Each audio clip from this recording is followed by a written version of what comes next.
you being able to just repeat what you hear somebody else say, it just shows lack of originality of thought, and it shows lack of course, act like if you just understanding what you're actually saying. Like, what are you saying? Like, do you ever ask yourself what you're actually saying? Most likely you don't.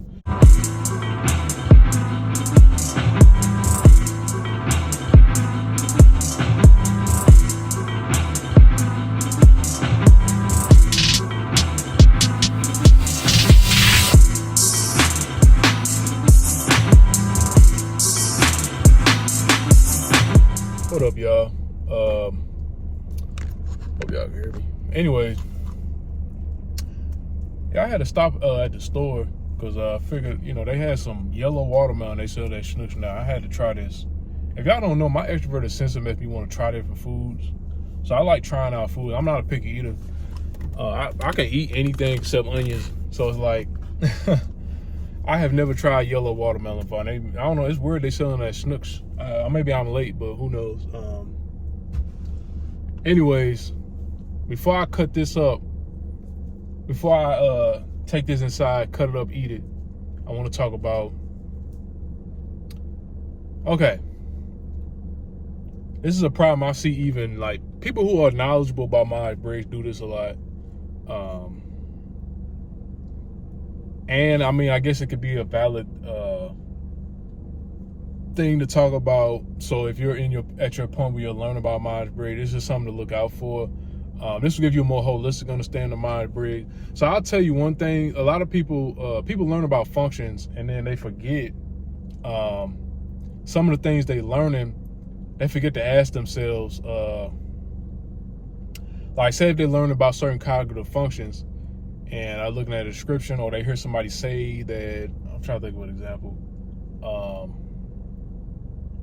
Or like, say if they're looking at this, mostly can gear towards like maybe like when you get in like the deeper side of functions and shadow functions. People don't understand a lot of times. Yeah, they could be reading something about cognitive functions and it's true or whatever. Like they can say like extroverted sensing is good at engaging within its environment and things like that. But another crucial step after learning some of these things that people forget is they forget to verify if some of these things that they are hearing described is actually observable or if it's not observable. People don't realize there's a difference between, like, when you learn a cognitive function, there's a difference between what's observable and what's not observable in Myers-Briggs. Like, when people describing certain things, they could be describing it from a place of them delving deep into it, not really basing it off of, well, they could be basing it off of observation. Of course, they are basing it off of observation because that's the only way they really get the knowledge, right? But how observable is it? You know what I'm saying? Like, or from that, or another question is like, what does that even look like? You know what I'm saying? People don't never go to the next step of seeing like, well, okay, now that I have this information, what does it actually look like in the real world?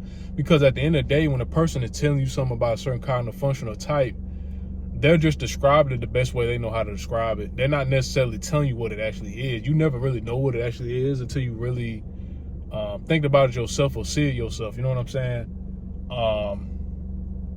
Now, people run into that problem because they just like, they take stuff they hear from other people and they just pretty much repeat it back. They don't actually think about what they learn too much. A lot of people do that, which I even had a person, this is kind of random. I've had a person comment one time. They weren't intuitive, and they were just a person that, of course, they had an NS bias, right? Obviously, they didn't say they did, but I could tell by how they were typing. They had an NS bias. They were literally trying to convince me that because I try to simplify things and make them easier to explain when I make my videos, that it somehow says that I don't understand what I'm talking about. Like, it was like one of the dumbest, of course, disregarded because it was stupid.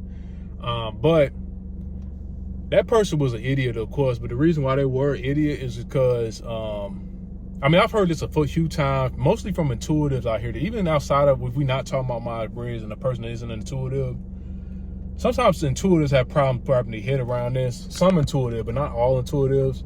The smart intuitives know better, but me being able to simplify something of course, I'm an extroverted sensor. That's what we look to do as sensors. We try to take out important parts of information or whatever. But me being able to simplify takes more intelligence than me just reading something that's complicated and repeating it back to you.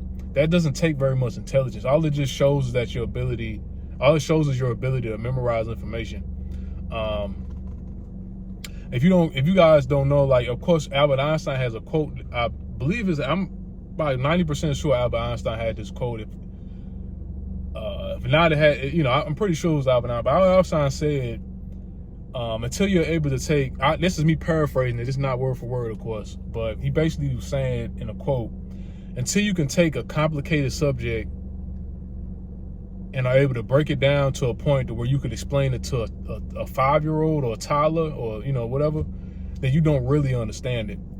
Being able to take complicated information, and then if you can take that information and explain it to like somebody who, like a little kid or something, where they understand it, that's like ultimate form of mastery of the information you learn. Not just taking the information and just saying because then if I start asking you questions about, okay, so deeper questions about it, then you ain't gonna know what to say. So you being able to just repeat what you hear somebody else say, it just shows lack of originality of thought, and it shows lack of course, act like if you just understanding what you're actually saying. Like, what are you saying? Like, do you ever ask yourself what you're actually saying? Most likely you don't. You know what I'm saying? If you can't explain something that you learned somewhere else in your own words, then you don't understand it. It's just that simple. Now there's people with these intellectual egos and stuff like that they just try to, their only goal is to try to look as smart as possible, look like they're so intelligent. So they'll try to explain things, like if they learn something, and they try to explain things in a complicated way as possible. They try to use as many big words as possible, and they think that means that they're smart. Only thing that could prove is that you have maybe a good vocabulary, maybe you're even articulate. But it doesn't make you does it prove that you're intelligent? No. It doesn't take intelligence to do that. You know what I'm saying? That's just all flash. You know what I'm saying? So, yeah, anyway, so back to what I was talking about. As far as okay, so like another step people forget like to do is the information I'm learning observable, or how can it be observed? Like, what does it actually look like? And you know what I'm saying? They take stuff face value. They don't think about what it actually looks like. So this is how, like, you'll see certain things where you might see it as, like, if you read a bunch of articles, you'll see conflicting articles about certain types. Mostly like some types that are like super obvious. You might see this guy, random dude, write an article. Oh, this person's this type, and it'll be a horrible typing. You know what I'm saying? But they'll be so deep in the reason why it'll be like a horrible type, and it's obviously wrong. Like, most people would say this type person was a different type. Like, for example, I recently saw one where this dude tried to say that Goku was an ISTP. When Goku, everybody knows, like, the main, like, 2 types people think Goku is, ENFP or ESFP. Even though Goku is obviously an ESFP, people are mostly biased when they see he's an ENFP. But for the sake of just this video, we'll just say people say that he's either or. And that guy that wrote the article, he was just like, when you see his explanation, yeah, it kind of makes sense. But I mean, he was just an example of, like, he might have learned about the function, but he don't know what it actually looks like in real life, or what it would look like observing it. You know what I'm saying? So he just might know technically what it means. That's like the difference between book smarts and actually being able to apply what you learn. You know what I'm saying? So, yeah, I'm gonna just go ahead and eat this watermelon.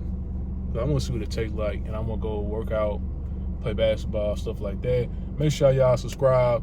Oh yeah, and I'm still working on trying to get some reaction content out. You know, get the whole setup going. I had to do it on my computer. I can't do it on my phone. From what I understand, I think I have to do it on my computer. And I'd rather do it on a computer, because then I can watch it, and I can, a lot easier because bigger screen. I can watch the video and react at the same time. You know what I'm saying? So,